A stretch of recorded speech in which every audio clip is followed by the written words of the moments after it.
Hello, everyone.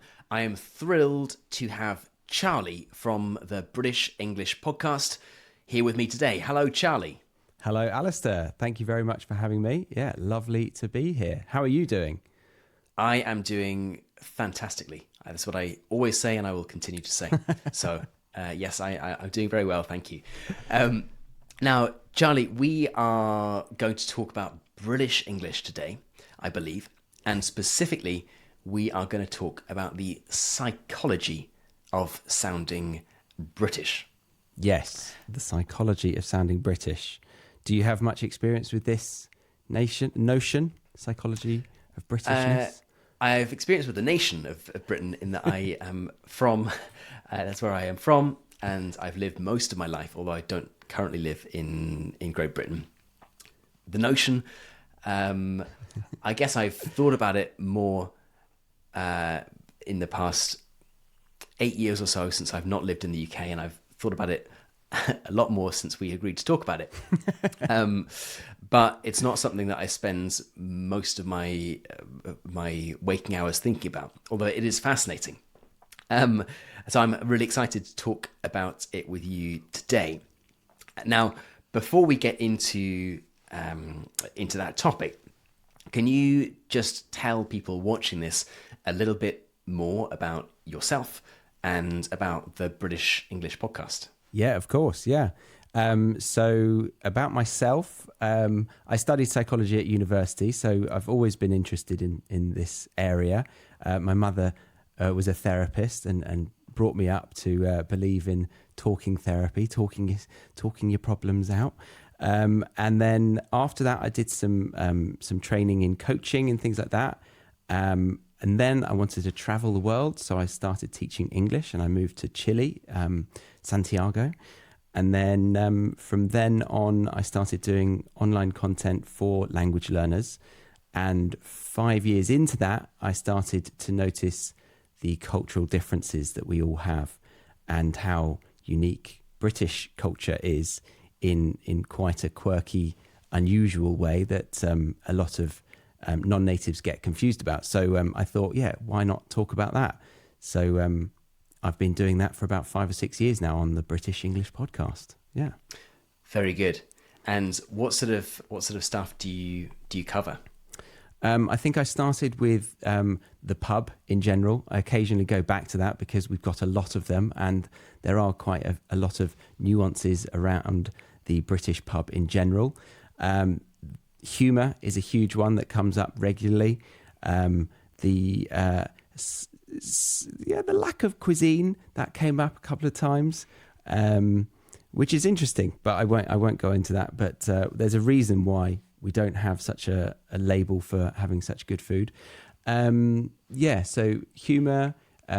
I don't really do politics. I maybe get into that later in life, but I'm still not there yet. And then, just pop culture in general. So having guests on to just talk about their everyday experiences, TV, comedy gigs and stuff like that. And then also having people on who have lived in different countries to share cultural differences and compare and contrast. Okay, very nice. So it's sort of a mixture of British culture, British language, and helping people sort of understand what to expect in Britain and unpacking some of these things that might seem just weird to people who are not familiar with life in the UK. Exactly. Yeah. Like tip number one, it might be obvious to some people, but if you go to a British pub, don't sit down at the table and think that a waiter will come to you. You're going to have to go to the bar.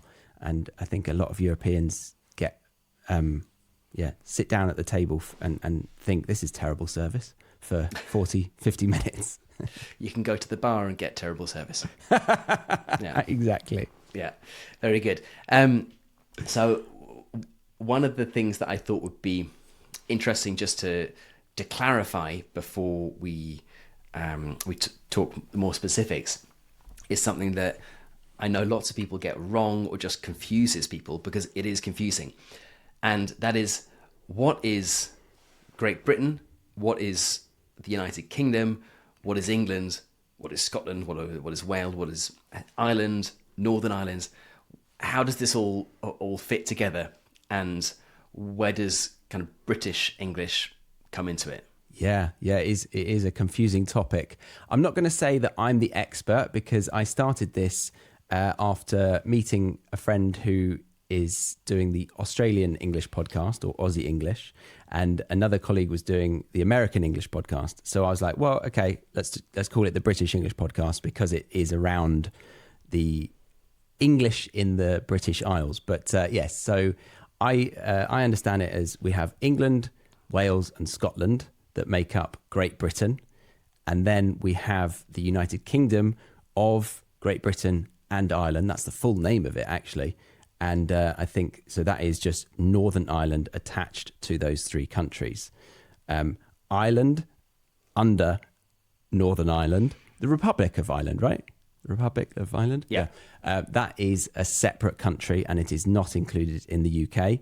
I'm actually watching The House of Guinness at the moment on Netflix. I don't know if you've watched it yet. I've not watched it, but I am aware of it. Yeah, so they're talking a lot about the Catholic and Protestant religions, and that's a big divide in the whole history of why they wanted to separate, I think. And yeah, going back 500 years, Henry VIII, he separated England from Europe by bringing in a new religion that wasn't Catholic to separate from his wife, to divorce his wife. And that has created problems throughout the whole of the United Kingdom, and partly why I think the Ireland wanted independence. And of course, the island of Ireland is part of the British Isles.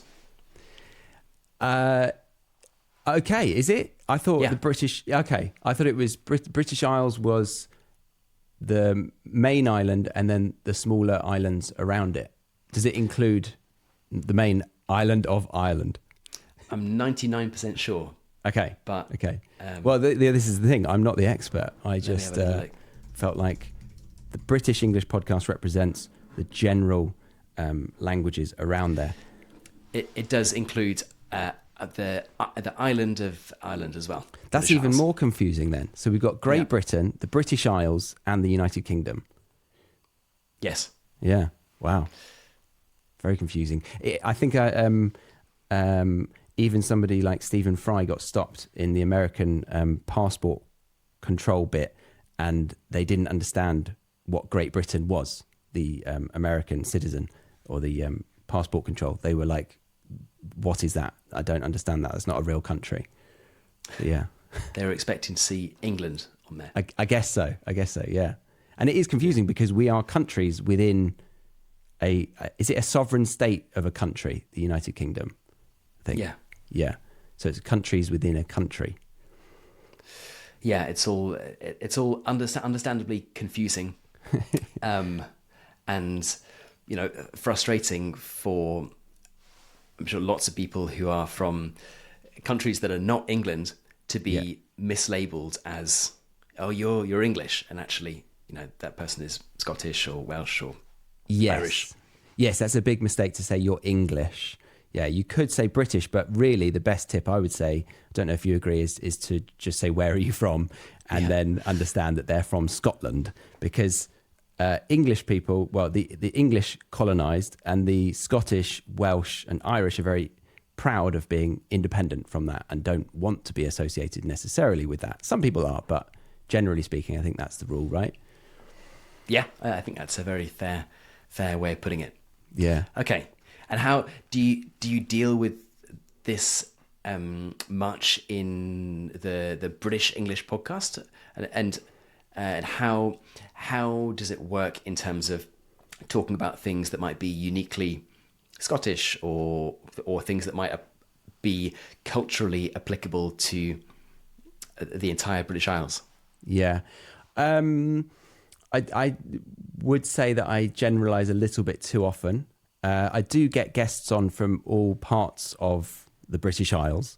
I had an Irish comedian on recently. So he was representing Ireland for that reason in some ways. but yeah, I don't try to focus on just Englishness.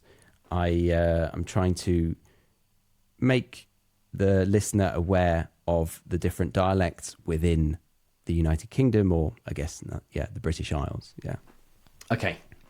So, this is a question that I told you I might ask you, but is probably sounds like an easy one, but I'd be interested to hear what you have to say. Yeah. So what are the components of British English?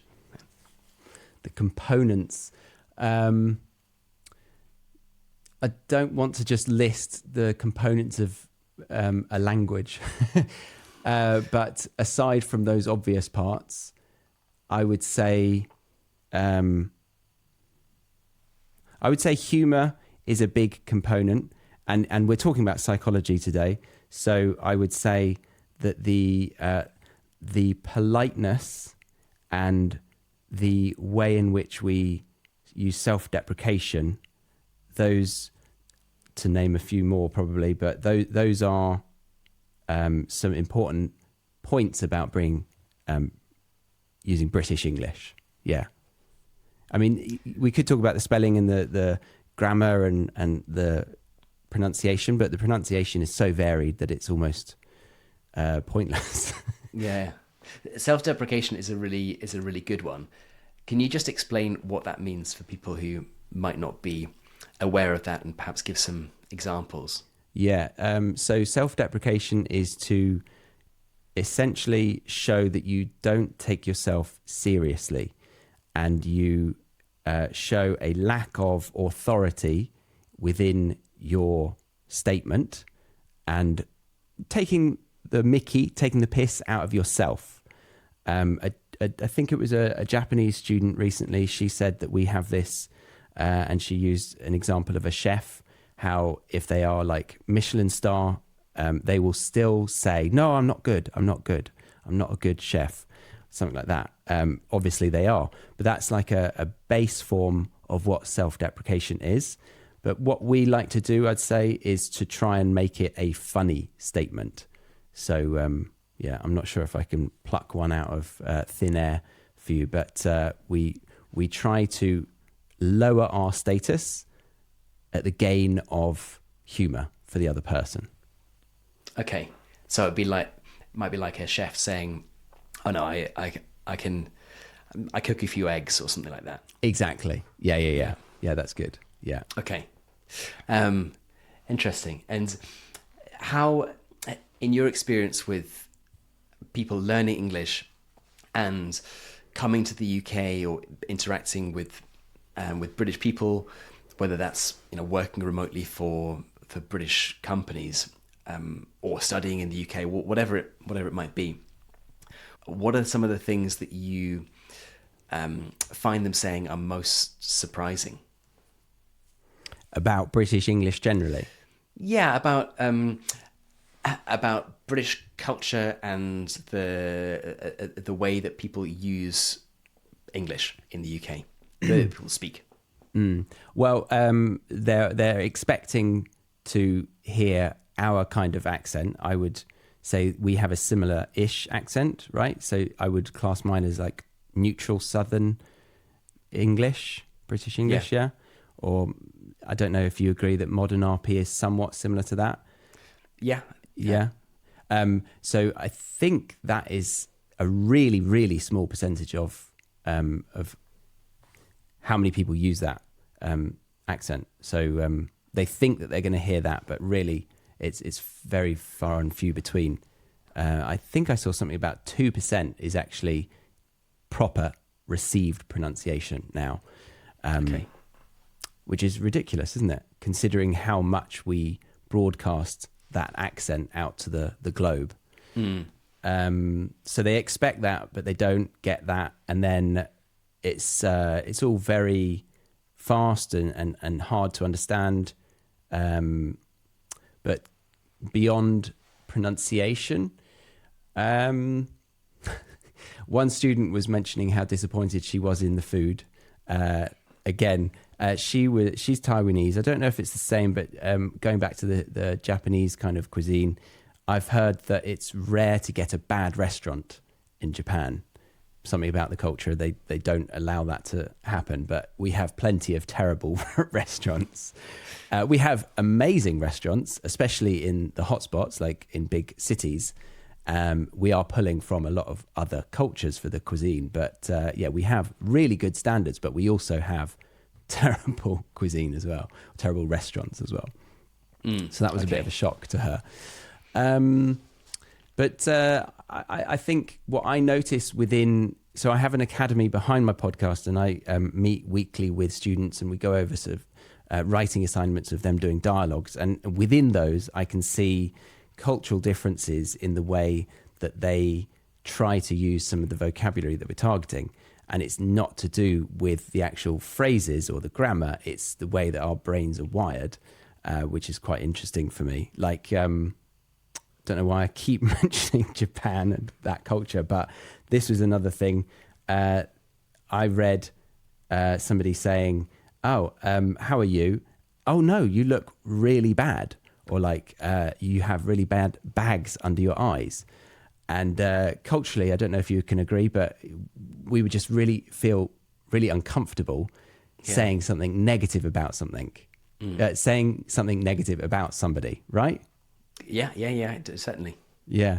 So whereas they said it's like a form of love, it's like, I notice that you look bad and I want to acknowledge that I see you, kind of thing, which is really different for us.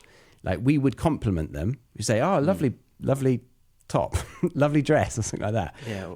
Oh, new haircut. I'd be like, you look a bit tired. Yes, and that is what I was going to get to. We can be honest, but we've got to use humor. Yeah. Like, you've got to be a bit sarcastic or exaggerate or a bit dry. So we I think because of the lack of honesty, we sometimes disguise it with humor, and we've gotten pretty good at doing that, I think. Yeah, and perhaps also layered on the kind of politeness element, formality. Yeah. Of sort of, as you're talking about understatement or also like self-deprecation, I was reminded of, I think it was at the Battle of Waterloo, that obviously I was not personally there, given that it was in 1815, I think, but I think there's a story from there that I've completely forgotten his name, Duke of Wellington. Okay. That he is the commander there, and I think there's probably an apocryphal story, but one of his senior commanders, I think maybe in his seconds in command, was standing next to him, and there was a cannon that fired at their position and blew off one of his legs, and I think I'm not sure if he died or was obviously in a pretty bad state. And I think, so the apocryphal story goes, he turned to Wellington and said, like something like, "Good sir, I've lost my leg." And Wellington turned to him and said, "By God, sir, so you have." So it's like, just very, perhaps that's exaggerated, but I guess the reason that it makes people laugh, or they can kind of appreciate it, is that it sounds sort of plausible enough to kind of, given what we know about understatement and formality and stuff, that perhaps in another culture that would just be completely implausible. Like, no one would ever have reacted in that way. It would have been like, your leg, that kind of thing. Whereas it's sort of, again, perhaps the story is apocryphal, but it's like, it could have been true. Yeah. And I've seen that crop up in other areas and in my day-to-day life as well. So like, understatement is like filtered through our minds constantly, or like we filter our language through the understatement rule all the time. So, like an everyday thing, like if a meal was really nice, it would be not bad. Like, oh, that wasn't bad. We would never say something as grotesque as that was absolutely incredible. that's too in your face, too, as we like to often poke fun at our cousins across the pond. That's too American. It's too cheesy, too corny, maybe you could say. And that's something to do with, that's something that I've noticed within having conversations with people from different cultures. And I lived in America for a little bit, and it was really obvious that they feel so comfortable in that sort of setting of exaggeration, and even the volume. Like, they talk louder than us. Like, you can probably, most people listening to this have probably heard an American abroad and spotted them quite far away because they can hear them talking at a higher volume than most people. Yeah. It's really interesting how it all comes back to culture. But yeah, there's some good things and bad things that come from our understatement rule, because I don't know if it's directly related, but we have this suppression in a lot of things. Like, I feel like we have this problem of not feeling worthy of almost existing. Like, we don't really have this feeling like we should have a voice. We should be heard constantly. And my American friend, she has stated before that it's totally the opposite. Like, they are brought up to believe that their voice matters. And because of that, they're very good at public speaking. And I would say that our nation is not very good at that. Right? Do you feel like we're quite good at public speaking or not? Well, I think if there was a group of 10 people and 5 of them were from the US and 5 were from the UK, you had to say which people were going to stand up and voice their opinion, it would probably not be 50-50. Yeah. That's a good way of phrasing the averages. Yeah, exactly. But yeah, whether it's they're better at public speaking or they're just happier to do it, I'm not sure. But yeah, I definitely would agree with that point. Yeah, I see what you mean. But I'd say to pointlessly back that up, that it comes from practice, right? Public speaking. The more you do it, the more confident you feel, and more likely you get your chops down, you get more comfortable doing the skill. So to hammer that home, every wedding that I went to in America, everyone was really good at speaking. Not necessarily like got the storytelling arc down and knowing how to use humor where you need to, but it just the basic rule of how to present yourself publicly, I was impressed by. Yeah. Yeah. And I guess you, like me, have probably seen some subpar wedding speeches in the UK. Yes. I think the default is to start by saying, I'm not very good at public speaking, or this isn't my wheelhouse, or this isn't something that I'm good at, but here we go. Yeah. Do you like the idea of doing a speech? Like, are you married? I am married.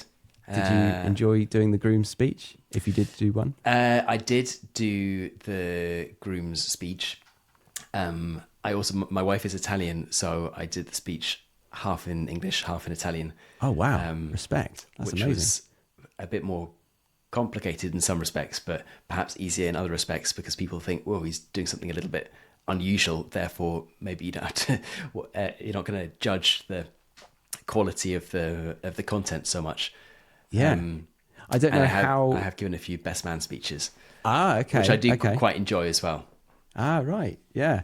So going to the groom speech, though, because you did it in 2 languages, did you feel like you had to change more than just the words sometimes? Yeah, because doing wedding speeches is not such a common thing it's not a kind of default thing that happens in my experience of Italian weddings. Right. And my wife is like, very few people do this. So they weren't really expecting it. Whereas it's almost a default thing at a British wedding that at least the groom will give a speech, and typically the father of the bride, perhaps the bride as well, and a best man. I think that's normally I think I think it's the father of the bride, the groom, and then the best man. But yeah, as we've modernized and dropped the traditions, as you said, brides are also doing their speeches, rightfully so. I think in America they do maid of honor speeches. That's been a tradition for quite a while as well. But yeah.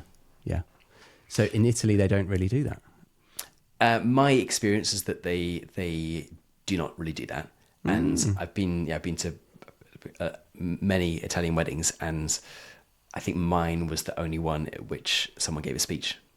Right. Yeah. Yeah. Don't know why that is, but that has been the case. I had a Danish friend come to our wedding, and he was ready to chime in, get a little toast. He was like, "I've got something to say," and we were like, "No, not really. That's not really the done thing here." But apparently, in Denmark, everyone gets to chime in whenever they want, so they can just stand up, clink the champagne glass, and then add to the evening.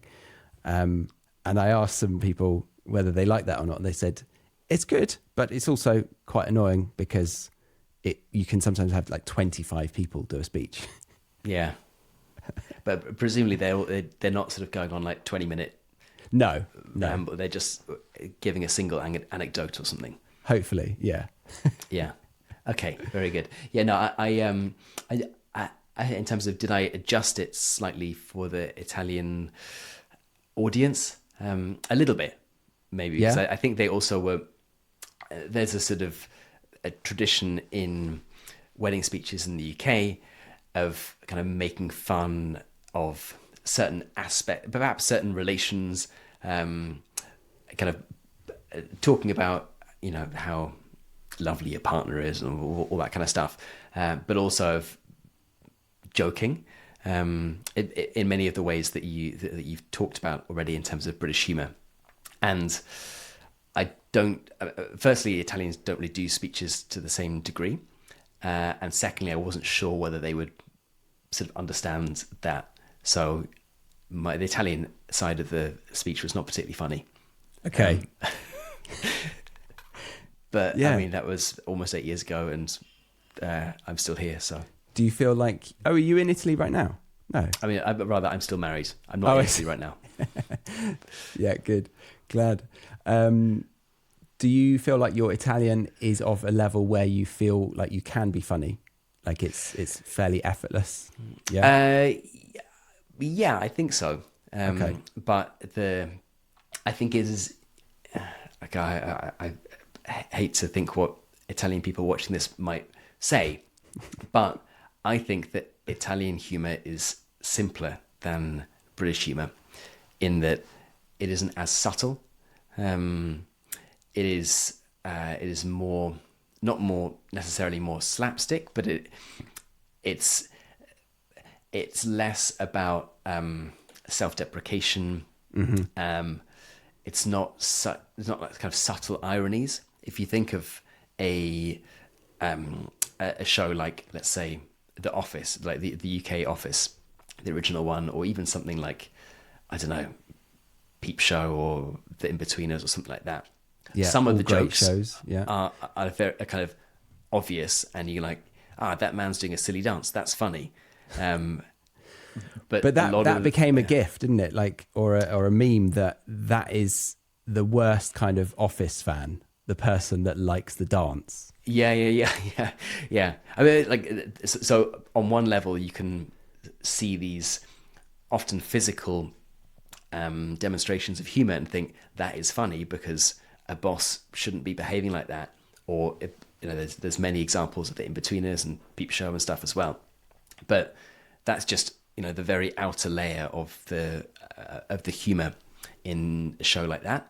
A lot of it is much more subtle, things that you might only appreciate if you've worked in an office a bit like that, or you've met someone who is similar to one of the characters.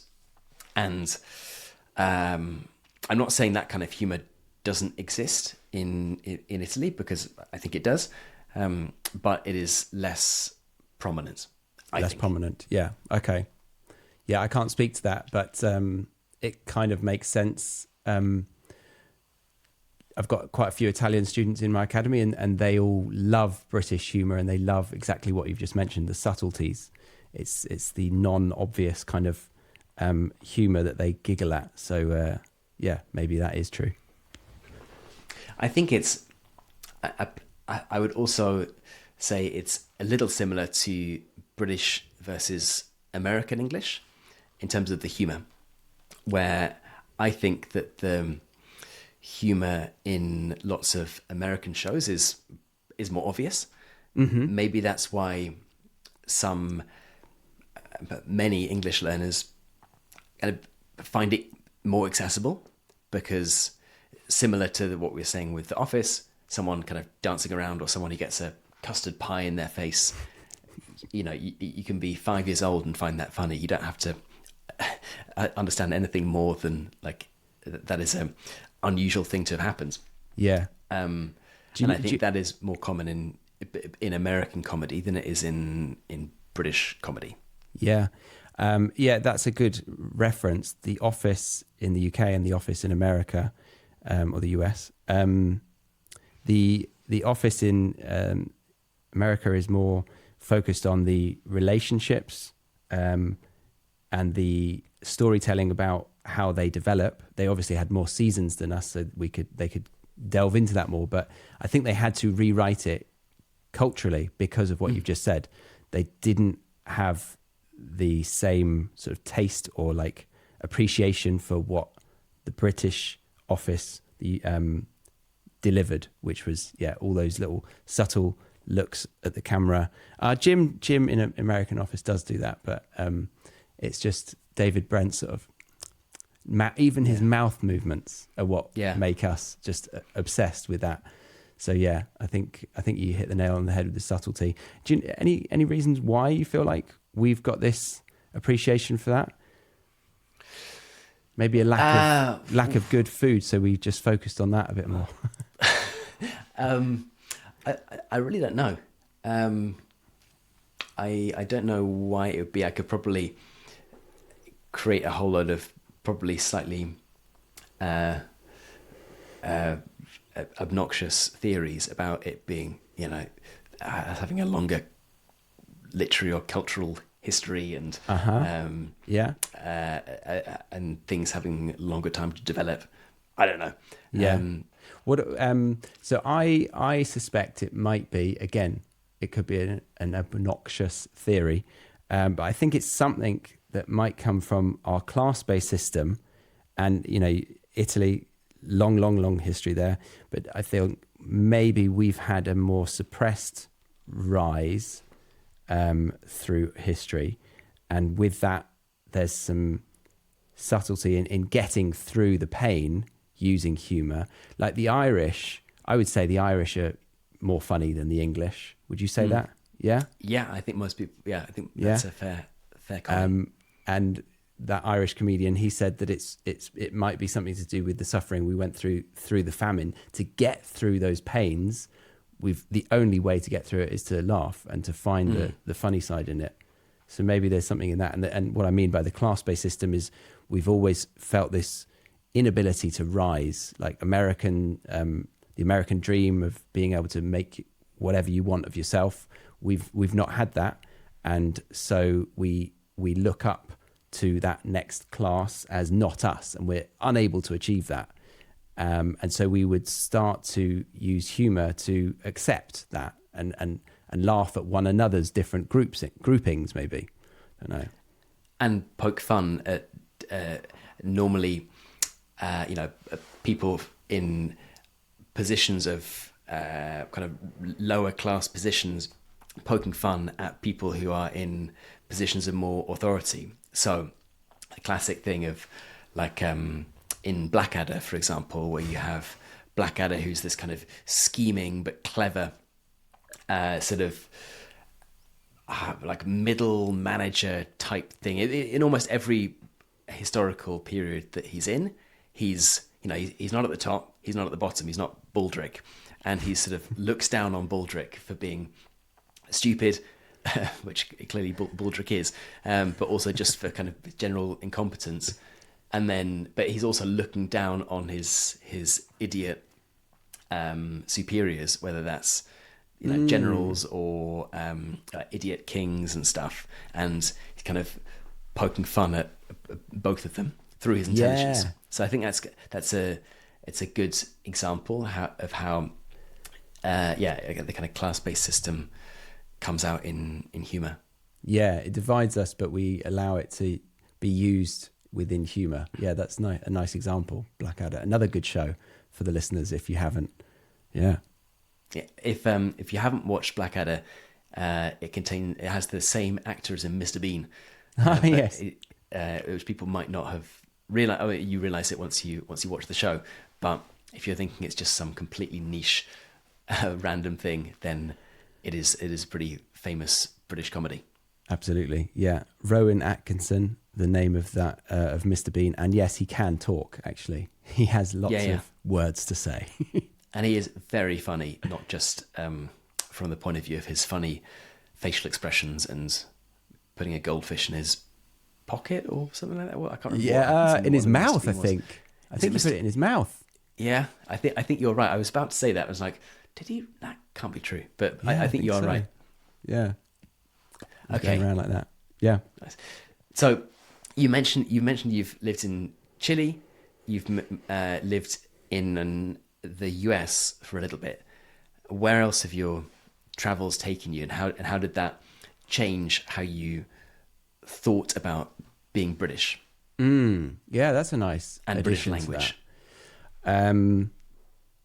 So yeah, I went to Chile first. I had travelled on little things, on little trips here and there, but I think in Chile I really enjoyed my time, and many lovely people. I met many lovely Chilean people along the way, but I did notice a general tendency, I think, of if you were to ask of something in like hospitality or out and about, the default is kind of no, like that's not possible, and we don't look at problem solving that. I don't know if that is true or not, but that was just what I experienced, and a couple of Chileans did agree with me. But so that was kind of the first sort of like, oh, okay, yeah, slight difference there. And then going to America, as I said before, the comfort in being cheesy and over the top. But I mean, I don't want to say that I've gone through these countries and noticed, my culture, I prefer my culture. Honestly, there's so many things about our culture that I think are upsetting for us, and it limits us. Like Hollywood is based on a lot of the concept of being worthy as an individual to have a voice. Like, I think that is why they've excelled so well, because they're so much more confident than us. And public speaking kind of thing. But so then I went to Germany after that. I lived in Nuremberg, so Bavarian kind of region. What did I learn culturally about German people? One person did an analogy, because we came from America. It was a bit contrasting. Like, we would go into like a shop in America, and because where we were in Ohio, which is kind of a middle state, very middle of America, kind of stereotypical, not the coast kind of cultures, and with that there's a surprise in hearing somebody who's not American, and they favor British accents. They're like, oh my God, where are you from? One lady did say, how long does it take to get from England to London, when I was joining a gym, which was quite funny. I didn't really know how to respond to that. So going to Germany, there was a lot less immediate smiles and like, lovely to see you, especially because we hadn't gotten very far with the German language, which is terrible of us. But when we tried to speak in German, they were quite quick to change to English, I guess, because they knew it was painful to witness us speaking German. But equally, maybe they wanted to practice their English, so that showed a level of warmth.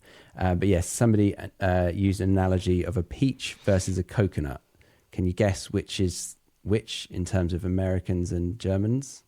A peach and a coconut? I mean, I think the Germans are the coconuts because Yeah. they're hard to crack through. But once you get through, if you like coconuts, I guess there's something nice inside. Yeah, exactly. Yeah. Whereas Americans are more accessible. Yes. Yeah, you can bite straight through Obviously, that peach. yeah. But I again, I'm coming across like everything's bad, but within the peach, there's a harder core, and I think that was saying how surface level everyone's really friendly, but it's quite transactional. Again, I think, and a Canadian mentioned this on my podcast, how it is quite based on capitalism. Like friendships are deeper in some cultures. And she was saying that she didn't really find that in America, that there was like these like true, like really, really tight-knit, loyal groups of friends that she found when she was living there. I've heard that too. Yeah? Yeah. Yeah. So have you spent time in America? No, I mean, I've heard that from friends. Oh, you've heard that too, people sorry. who have spent time there. Yeah. I've been to the States a few times, but never enough time to say anything sensible about it. Yeah, yeah. But yeah, just to finish up my journey. So then after Germany, I went to Australia and lived in Sydney for 3 to 4 years, which included the Great Fires. Do you remember them in Australia?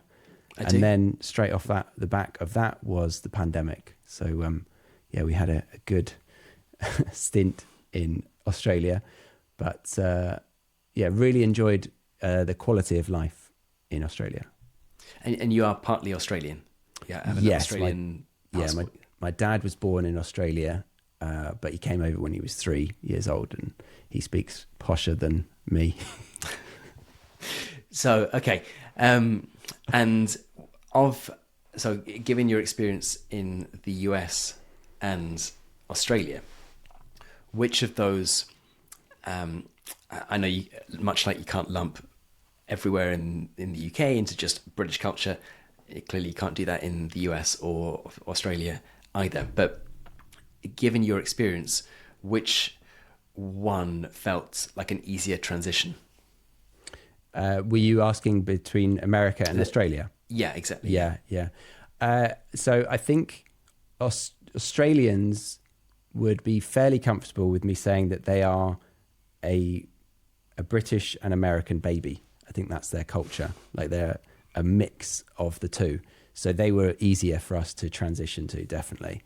It may have been that I have family and I feel a deeper connection to Aussies, but yeah, they've definitely got our sarcasm and subtlety there within humour. And they're still, they still understand the colonization of what happened. They obviously haven't separated in the way that America has. So politically, they're aligned with us. They're not as receiving because the idea, so if anyone doesn't know, the Brits took lots of prisoners from the UK to Australia to populate it. And with that, there was this term called a POM or a POMmy. And that was kind of poking fun from the Australian side of people who are down there, poking fun at the people that are in the UK still. I think it probably wasn't the UK back then. But so there's this kind of, haha, you're stuck in the terrible place. We're living the dream down here. So when a Brit comes over, it's not necessarily like, oh, amazing, you're a Brit. It's more like, oh, you're one of them. Okay. That kind of mentality. So it's not as how we experienced in a middle state in America kind of thing. Yeah, you're less of a novelty. You're way less of a novelty. Yeah, exactly. But yeah, no, I think we get on better with Aussies than Americans, generally speaking. In fact, my first job out of university, I worked for a company in London, and that hired lots of young Australians and New Zealanders, also South Africans, to come and work in sort of customer service type roles. And because there are these, I can't remember the specifics of it, but certain reciprocal agreements where Australians, Kiwis, I think also South Africans, but maybe I'm wrong, can come up to the age of, I don't know, 25 or 30 or something and work or live in the UK for, 2 years, 3 years, something like that.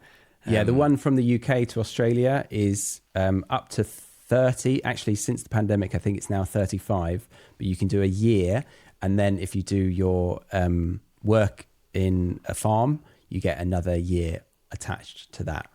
Okay, cool. Yeah. So I guess it's a similar kind of thing the UK has for Aussies, and yeah, I think they found people from Australia in particular to be just, very good employees because they just slipped right into the culture, and they enjoyed life in London. Obviously, it's a wonderful city and a big new experience for anyone who's moving there, especially if you're 23, 24 or whatever it might be. And they were very, they would stay for a long time, and they would just kind of fitted in immediately. Whereas I imagine if if that company had plucked people from Ohio and taken them to London, it would probably have not been such a seamless transition.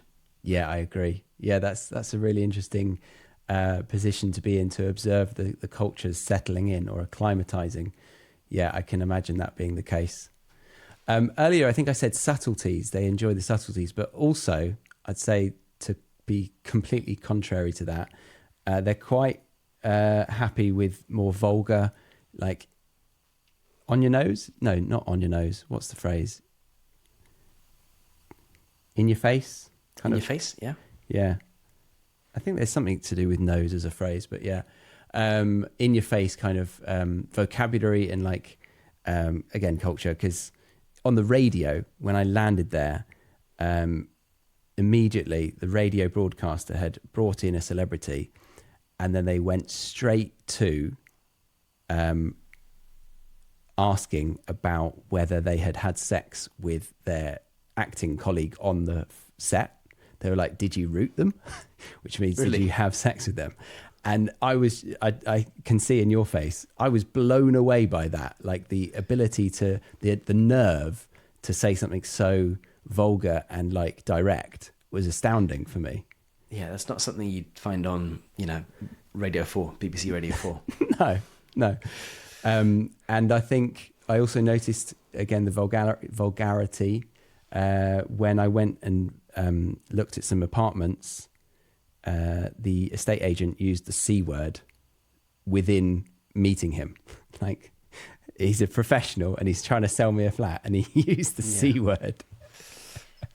Wow. We love that word in many contexts in the UK, but it's got to be around people that you trust and love, and you kind of want to give a bit of banter to. Yeah. Yeah. Yeah. Okay. Well, duly noted. So just talking about the kind of language, and as you said before, we don't want to get bogged down into Americans say trunk and we say boot and those kind of things. But yeah, are there any sort of broad things that you think are important for learners to kind of think about when it comes to communicating with British people, specifically in terms of the differences between other types of English? I don't know if this is overlapping with what I said, but we do like to put softeners on our phrases, be it a question, a statement. If you're wanting the salt on the table, you'd probably say, could you possibly pass the salt, please? I can't imagine an American or an Aussie saying that. Could you possibly pass the salt? It's very formal if you break it down, but we soften a lot of things, and she was Would you mind passing the salt? Yeah. Would you mind passing the salt? Yeah. Or like if there was an odd situation, yeah, it was a little bit odd. You'd always add a little softener before it, wouldn't you? It was a little bit weird that she did that kind of thing. And those are two very menial examples, but that does spread across our language very often. And again, what I was saying about the writing assignments my students have, that it does crop up that I'm constantly adding those little softeners throughout all of those scripts. So I think that would probably be the biggest thing that I can think of as a general rule beyond the vocabulary differences. Is there anything that you feel like is obvious for you? I think that's a really good observation. I think in terms of the intensity of adjectives that we use, you touched on this already a little bit, but talking about whether something's being like amazing or just okay, saying that something was awesome to an American might be like, yeah, it was perfectly okay. Whereas I don't know if can't really think of many things that I've said it was completely awesome to, because you said, yeah, it was really good. Whereas there's, I imagine you might have seen a similar thing too, but one of those like funny sliding scales of how good something really was. Whereas if something is sort of average, someone from America might say it's awesome. Someone from the UK might say it was, pretty good. And someone from Eastern Europe might say it was like passable or something like that. So it's just understanding these linguistic and cultural nuances. Yeah. I guess people can read as many blog articles as they like and listen to great podcasts such as yours, and like read books. But really, the only way that you get a proper sense of these things is kind of going to Britain and existing in those worlds. And probably, I'm sure it must be so satisfying for people to notice and think like, Charlie said something about softening, and I guess that's why that person has said that, whereas clearly they mean something else. So it must be it must be a fun thing, I think, for a non-native speaker to kind of puzzle out and unpack these different elements of language. And I imagine, much like I'm sure you're doing in Chile, and I do with Italians, to try to sort of and figure out why someone might be talking in a particular way, or why they, like, what elements of the way that they're using language have kind of affect how they behave and certain elements of their culture. I live in Sweden at the moment, and I've only been here for a relatively short time, but I'm trying to puzzle those things out for myself. Any differences that you've noticed so far? Many, yeah. I guess one thing is that Swedish people love having meetings about stuff. Okay. So I don't work in a Swedish professional environment. My wife does, and she talks about how many meetings there are. But I've got two kids, and they go to Swedish school and do all sorts of Swedish activities, and they're constant in every single activity. There's like multiple meetings that happen throughout the activity. Like we have a meeting to do this, and it's sort of small things, but they, culturally, there's this, from when you're like 2 or 3 years old, there's meeting. So I guess when you are an adult working in a professional environment, of course you are conditioned to love meetings. That's kind of it's an unusual thing that I see throughout all ages. And things like schools, there's always parents' meetings, sports clubs, there's meetings to sort of discuss the finances of the club, and there's a lot of meetings. That's a really That's one fun thing. observation. Yeah, I like that. And I love, this is why I've been doing it for so long, this podcast, is that I love spotting the difference, because it's what makes the world go round, having differences in the cultural norms. I love it. It's fascinating. Yeah. I'll tell you one other thing that I noticed the other day that I'd never really thought about in terms of British culture, and something that you see I think you see very frequently at least, is that there's culturally in Britain, there's I think a much bigger emphasis on complaining about the price of something, and trying to sort of save money in certain ways. And I'll give you two examples that most people will probably be able to recognize. So Peppa Pig is all over the world, and whenever Daddy Pig has to pay for anything, he always complains about the price. It's like 50p, but he goes 50p, it's a sort of, it's a like thing that it's just his gut reaction that whatever the price is for something, he has to sort of not directly say like that's too expensive, or that is not the right price, but his instinctive reaction is to complain about the price. Paddington Bear also is very price sensitive. So I was reading a book to my son the other day about Paddington Bear, and he's always complaining about the price of stuff. And you see it in so many different things that that there's just this.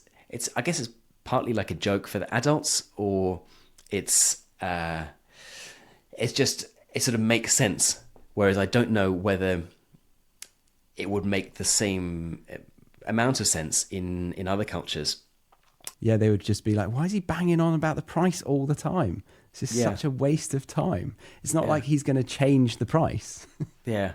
And then I think the other story was about Paddington complaining that he'd want to reuse his ticket because it's something about everyone in Britain being a cheapskate, basically. Right. Yeah, I think that's quite true. Yeah. Yeah. I mean, you see elements of it about like in your own personality. I'm sure people you know as well.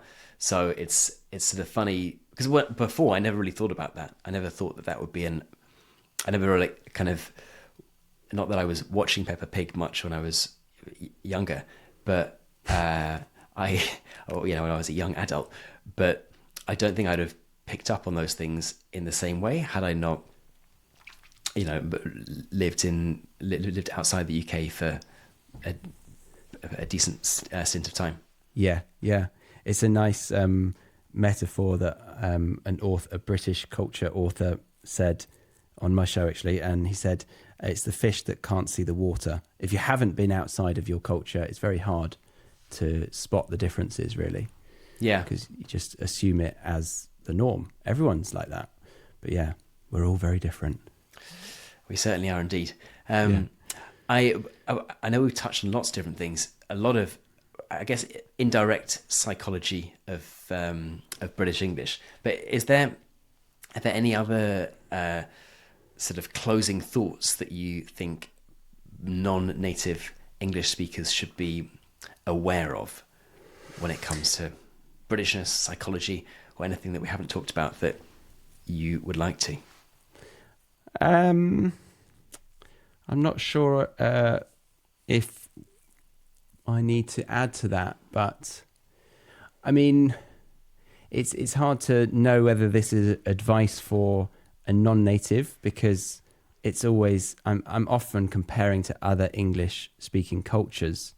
But like if an American comes over to the UK and they're doing some public speaking or trying to improve the mood in the crowd, it's very often mismeasured. Like they try to do too much, and we feel this ick inside of us, and we rebel, and we just like hate it so much that we would probably make it more difficult for them to recover and have a nice time presenting if it was a business thing, or like even on stage as like an entertainment kind of thing. So I don't know if the listener's culture is similar or not to American. But yeah, I would, especially depending on the season, just try a little bit more subtlety and be a bit more okay with a sort of not gloomy, but just a reduced sort of energy, and appreciate, as we said, the subtleties within language and our behaviors, and not just expect like high fives and like whooping and cheering and things like that. So we can have that at the entrance to Heathrow Airport. Reduce your energy, lower your expectations. Welcome to Britain. Yeah, exactly. But I think there is a silver lining there, and that is that you start to appreciate the smaller things between those. Within the gloom, there's these funny differences that we like to talk about and appreciate. There are certainly. So, Charlie, thank you so much for coming on and being so generous with your time. I'll put a link pleasure. to your show and also your YouTube channel down below, I guess. But do you want to leave people watching this with any last thoughts, whether like where they can find you and anything else you might want people to know? I guess with just the language learning motivation, like a huge respect for somebody who has gotten to this level. I think if you're able to get to the end of this kind of conversation, that you've achieved an incredible amount already. So huge respect to them. I think it's also important to remember within language learning is it's about connecting with people that you enjoy spending time with whilst learning a language. So in any way that you can do that, I think I encourage them to do that. And because if they like British English, lean into the humour, learn more about the British humour, because yeah, it's just a great way to laugh your way through, laugh your way to fluency. Yeah. There you go. But yeah, the British English podcast. Yeah, YouTube podcasts. I am on Instagram, but don't really do that much at the moment. But yeah, either one. Very good. Well, thank you so much for your time, Charlie, and have a wonderful day. Absolute pleasure. Bye-bye.